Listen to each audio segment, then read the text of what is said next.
একটা সময় ছিল যখন টিভি খুললেই পোগো মানেই মজা। ছোটা ভীম, কুম্ভকর্ণ, মাইটি রাজু, ম্যাড, আরো কত কি। এই চ্যানেল একাই রাজত্ব করেছিল কোটি কোটি শিশুদের মনে। কিন্তু আজ পোগো যেন কোথায় হারিয়ে গেছে। কি হলো পোগোর? কেন এমন বিশাল জনপ্রিয় চ্যানেলটি ধীরে ধীরে ডাউন হয়ে গেল? আজকের এই ভিডিওতে আমরা পোগোর পুরো গল্প, উত্থান, পরিবর্তন আর ধীরে ধীরে পতনের আসল কারণগুলো জানব। 2004 সালে কার্টুন নেটওয়ার্কের সাথে সাথে ওয়ার্নার ব্রোস শুরু করলো আরেকটি নতুন চ্যানেল, পোগো। শুরু থেকেই তাদের লক্ষ্য ছিল শিশুদের জন্য একটি ইন্ডিয়ান ফ্রেন্ডলি চ্যানেল তৈরি করা। সেই সময় কার্টুন নেটওয়ার্কের খুব চাহিদা থাকলেও কার্টুন নেটওয়ার্ক যেখানে ছিল পুরোপুরি বিদেশি কার্টুনে ভরা, সেখানে পোগো শুরু করলো সম্পূর্ণ ভারতীয় কালচারে, ভারতীয় গল্প আর ভারতীয় স্টাইলে কন্টেন্ট। আর ঠিক তখনই পোগো বাজারে ফেটে ওঠে। প্রথমে তাকেশিস ক্যাসেল, তারপর ম্যাড, আরো কত কি। সেই শোগুলি শিশুদের কাছে আলাদাভাবে জনপ্রিয় হয়ে ওঠে। এগুলি ছিল পোগো সোনালী যুগের শুরু। তারপর 2008 সালে পোগো রিলিজ করলো ছোটা ভীম। এটিই ছিল পোগোর টার্নিং পয়েন্ট। ছোটা ভীম মাত্র কয়েক মাসের মধ্যেই হয়ে গেল ভারতের সবচেয়ে জনপ্রিয় কার্টুন চরিত্র, ভারতীয় মূলধারার প্রথম বড় কার্টুন সুপারহিরো বলা চলে। ছোটা ভীমের গল্প ছিল সহজ সাদাসিধে, যেখানে একটি গ্রামের ছেলে যার সুপার পাওয়ার লাড্ডু থেকে আসে। বাচ্চারা এটি দেখে পাগল হয়ে যেত। তখন টিআরপি আকাশ ছুতে লাগলো, আর পোগো হয়ে উঠল ভারতের সবচেয়ে বেশি দেখা কিডস চ্যানেল।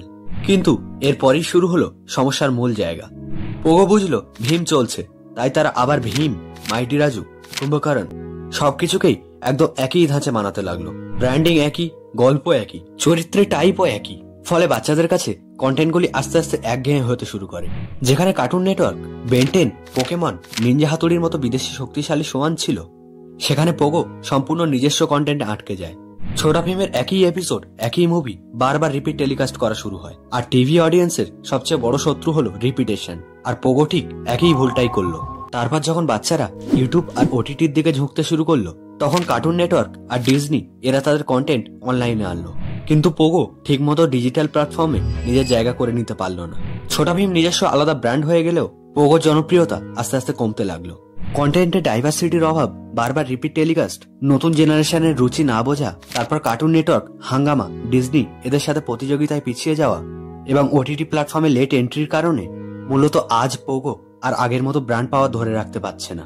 ছোটা ভীম আছে, কিন্তু পোগো সেই জাদু যেন আর নেই।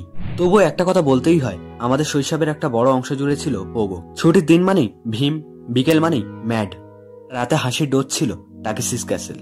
যে চ্যানেলটি একসময় কোটি কোটি শিশুর হাসির কারণ ছিল, সেই চ্যানেলের গল্প আমাদের মনে থেকে যাবে চিরকাল। বন্ধুরা, এই ছিল পোগোর উত্থান আর পতনের গল্প। আপনাদের কি মনে হয়, পোগো কি ফিরতে পারবে সেই আগের রূপে? কমেন্টে আপনাদের মতামত জানাবেন। আর ভিডিওটি ভালো লেগে থাকলে লাইক করুন, সাবস্ক্রাইব করুন এবং বন্ধুদের সাথে শেয়ার করুন।